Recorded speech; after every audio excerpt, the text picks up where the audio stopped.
VIP, Avinguda Salvador Dalí 87 de Figueres, patrocina aquest espai.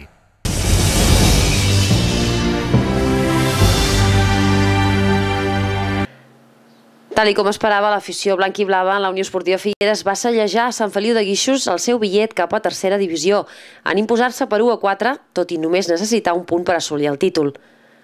Els homes d'Arnau Sala i Xavier Ponsí, en un exercici d'autoritat, es van refer ràpidament de l'ensurt inicial en forma de gol de Nierga al minut 3. Lluny de posar-se nerviosos, van ser fidels al seu estil i els fruits no van trigar gaire a arribar.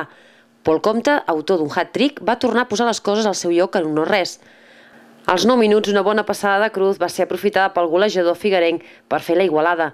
I un minut després va ser el mateix jugador qui va aprofitar un servei de Pedro per tornar a batre Carlos i per despertar sobtadament el Guíxols del seu somni.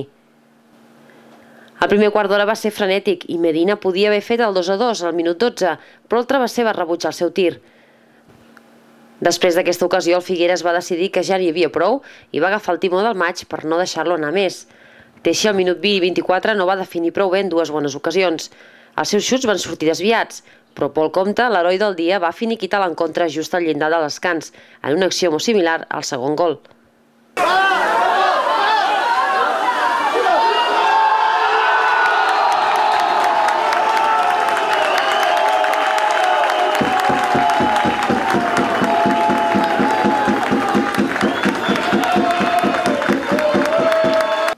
A descans tothom ja sabia el desenllaç del partit, però s'havia de jugar la segona part encara.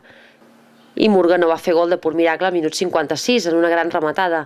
Per si quedava algun dubte, Ricard Ferrer va recollir una pilota dins l'àrea al minut 66 per establir l'1-4 definitiu.